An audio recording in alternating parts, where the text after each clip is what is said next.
Last year, my friend Dorothy and I went camping in the woods. Both of us loved exploring nature. We drove to the nearest hiking trail in my old blue truck and parked it under a big oak tree. We planned to camp the night in the woods and then hike back to our car and drive home.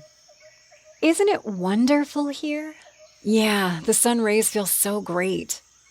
Even though the woods were deep and filled with tall trees whose tops could barely be seen, the sunlight reached the ground quite well. It must have been 10 or 12 minutes when we heard a loud gunshot.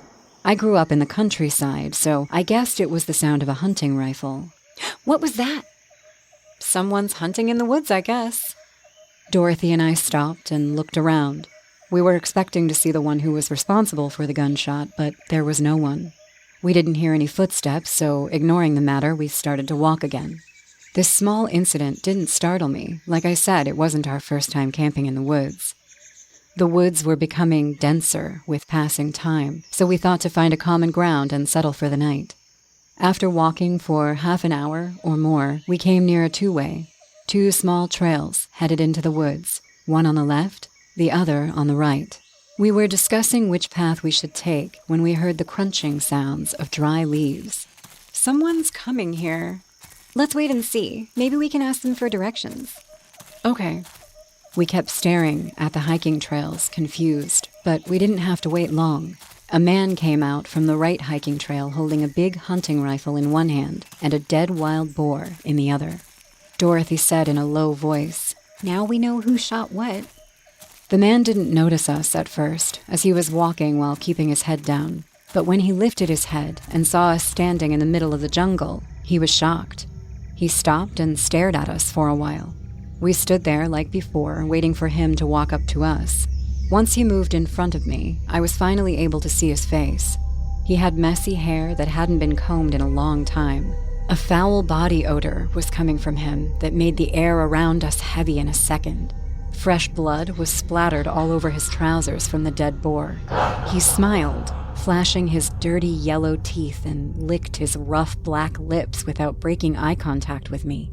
That very moment, a voice inside my head whispered, "This guy is bad news." But without getting freaked out, I tried to handle the situation as calmly as possible.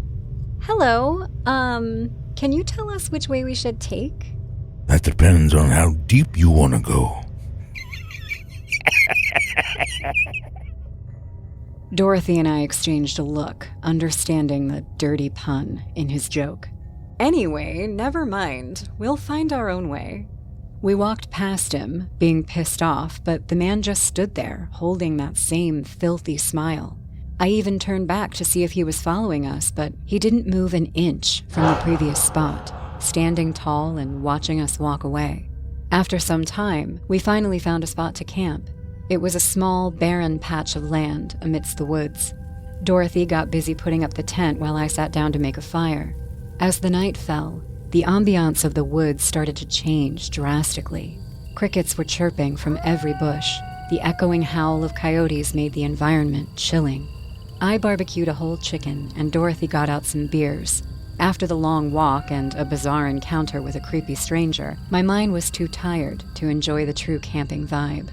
Are you still thinking about that guy? Yeah, what a weird dude. Don't worry, he's probably just not used to seeing 2 girls hiking in the woods. I don't think he's used to seeing any girls at all, bloody jerk. Somehow, I managed to let the matter go from my mind and started drinking myself to sleep. We laughed and cherished the nightlife in the woods for a few hours, then decided to go to sleep. The plan was to wake up early and hike back, so we needed to restore our energy. I don't exactly remember the time, but I woke up hearing scratching noises. I was drunk, so at first I ignored it and tried to sleep, but suddenly my eyes went to the end of my feet. The entrance of the tent was closed with a zipper, and I could see the zipper being pulled slowly. Someone was unzipping our tent from the outside. I got up immediately in fear and woke up Dorothy. "Dorothy, there's someone outside our tent." What? Before we knew it, a familiar foul smell choked my nostrils, and that same man from the morning slowly peeked his head inside our tent. I will never be able to forget the scene. There was something in his eyes that made me feel disgusting. He didn't say anything, just watched us and smiled. He didn't even get in. He just stayed there. We were so shocked and spellbound that for a moment, none of us made a single move. The man then let out a spine-chilling laugh and said, Girls like you shouldn't be in these woods at night. What do you want? Do you want money? Just take our bags and leave, or you'll be in huge trouble. I will be in trouble? You girls are funny. Who are you gonna call? The cops? I highly doubt it. Saying this, he suddenly grabbed my leg and started to pull me out of the tent. I screamed at the top of my lungs for help, but except Dorothy, no one heard me. Dorothy grabbed my hand, trying to pull me back, but the man had enormous strength. He pulled me out of the tent and kicked me in the stomach with his boots while I lay frozen on the muddy ground. His one kick blurred my vision as I could barely take the pain. I then heard him going for Dorothy, and she screamed just like me. Then I remembered. I kept a hunting knife under my pillow just in case. I yelled, gathering all my strength, "Dorothy! My knife! Under my pillow! Use it! Use it!" The man didn't expect us to carry any kind of weapon, so before he could prepare himself for a counterattack, I heard Dorothy let out a vengeful scream, followed by another excruciating scream from the man. He fell on his back, holding his face, and Dorothy came out of the tent. She helped me get up, and I saw she had stabbed that freak in the eye with my hunting knife. The man was sobbing in pain and cursing us at the same time. Taking advantage of his downfall, we grabbed our bags and started to run in our pajamas. But the man didn't stop there.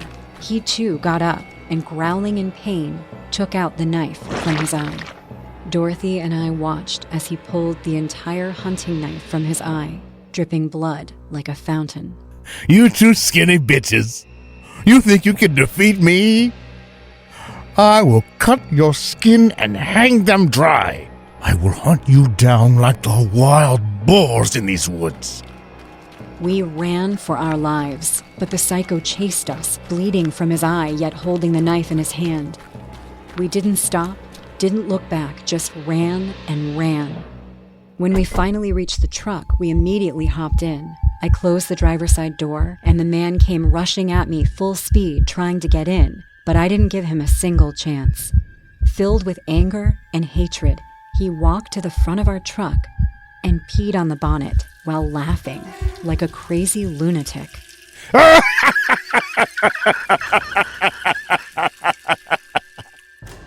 I wanted to run him over with my truck, but as soon as I started the engine, he stepped back and said, Be careful. Girls like you don't get lucky every time. and disappeared into the woods. We filed a complaint about this guy, but I don't think the cops will find him. I just hope no other girl ever comes across such a devil. Like he said, not everyone gets lucky. Hey guys, I hope you're enjoying the video. If so, please leave a like. And also, a small percentage of people that watch my videos are actually subscribed. If you want to support this channel and make this channel reach the 1 million mark, please consider subscribing. It's free and you can change your mind later. Enjoy. This happened a few years ago. My girlfriend Jenna and I were celebrating our 1-year anniversary with a trip to the woods. We were supposed to camp there for a few days and get back home. I am so sorry I chose that spot. But anyway, here's what happened. We arrived early in the morning with our backpacks. There was a clearing between the trees, and the forest was so beautiful.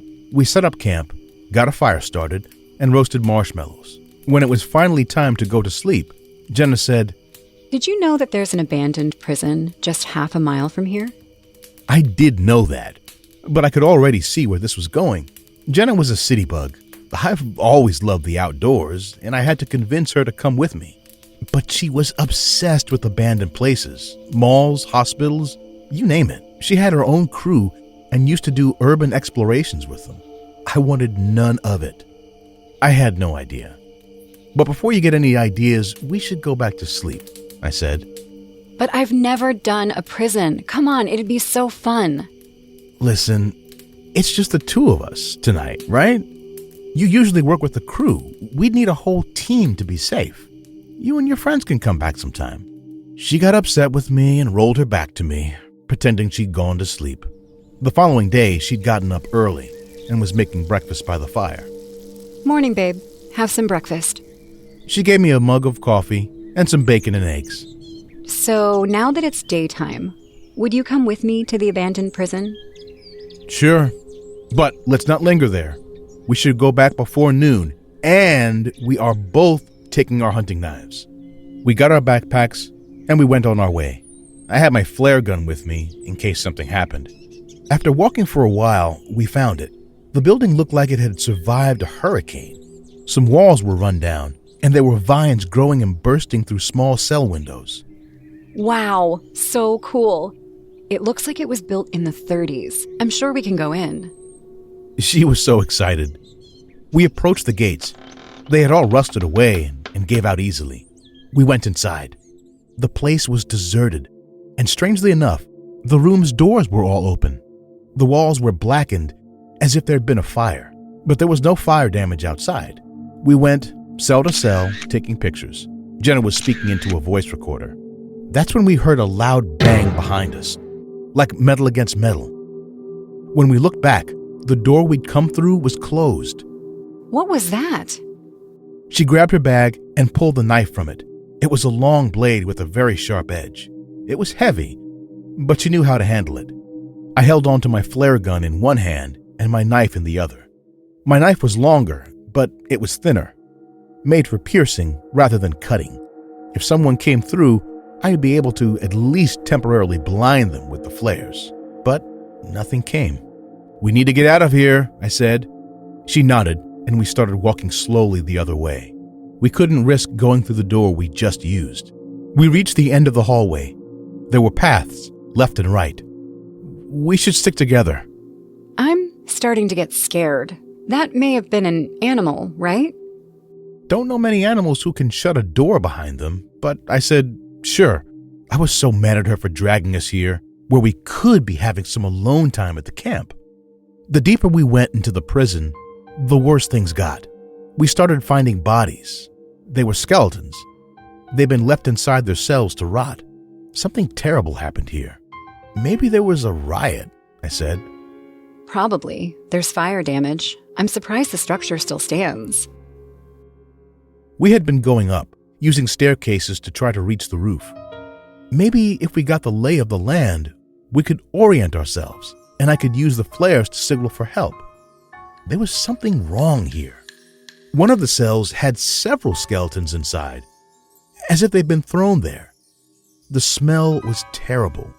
It felt as if not a living soul had set foot in the building for at least 50 years. And then we heard it again. The same loud bang. Another door had closed behind us in one of the lower levels. We started running up the stairs. The sound we heard then was terrible. It was the sound a pipe makes when it's being banged against the bars of a cell. Clank, clank, clank. Someone was walking very slowly between the hallways, chasing us. Oh God, run! The door's right there! We made it to the other door, and after hitting it as hard as we could, it burst open, and we were on the roof. We got out and shut the door behind us. We found a few metal bars in the ground, and we used them to lock the door down. It would buy us some time. There was a loud bang at the door, someone hitting it from inside. The bars we put on the handle may give up at any moment. I'll go hide next to the door. When whoever is there breaks through it, I want you to shoot a flare at him. Shoot one to the sky now. I did as she suggested, shooting a flare at the sky, hoping someone will see it. Then, she got into position. When the door finally gave in, a man ran at me. He was tall, bald, and his face was covered in scars. Jenna was by the door, now behind him, grasping the knife firmly.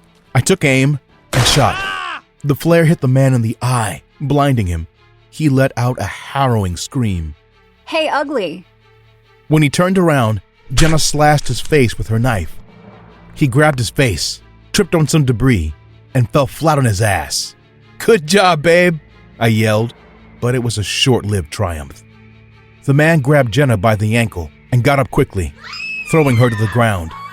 He took the knife from her hand, and before I knew it, he had thrown them at me.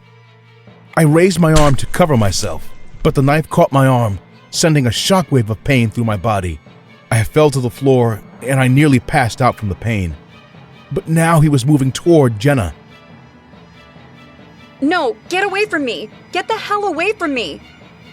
He grabbed her neck and lifted her up. With his free hand, he grabbed a knife he had in his belt and stabbed Jenna in the stomach with it. He stabbed her over and over again until she stopped fighting back. "No, you monster!" I was so scared and so hurt by losing Jenna, but I knew I had to escape. The man turned to me with a smile and began to run in my direction. I jumped to the side, avoiding the knife as he tried to stab me, and I replied with a stab at his torso. But I missed, and my knife was buried on the side of his stomach. He yelled, but he'd live. Jenna was gone, and I had to live. I ran down the staircase. He was having trouble following me, so I had that advantage. I nearly lost myself in the corridors and cells, but tracing back my steps, I managed to find my way out. It's been years since that day. I immediately went to the police, and they did a search of the place. They found Jenna and signs of our fight with the monster. The cops tell me that his DNA matched one of the long-dead serial killers. Apparently, he had faked his own death and was living under the radar in that abandoned prison. There's a manhunt for him now, because when the police did a search of the nearby area, no one could find him. The state claims they will demolish the prison, and a new investigation promises to find the man and bring him to justice. But I will help.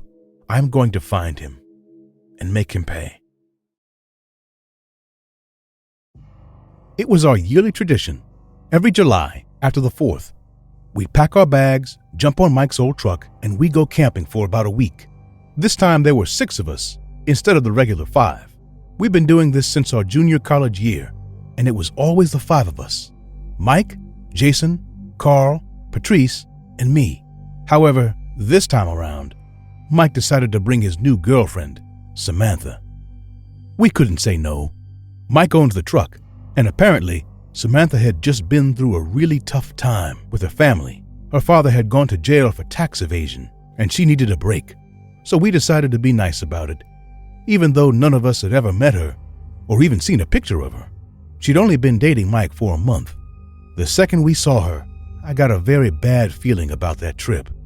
I should have listened to my gut.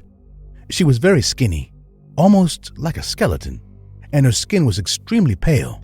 She looked sickly. Her eyes had this emptiness to them. It's really hard to describe. Everyone meet Samantha. Hello. Mike was energetic and happy for us to meet his girl, but she spoke in a dim voice, in very hushed tones. It was almost as if she was asleep. No emotion whatsoever.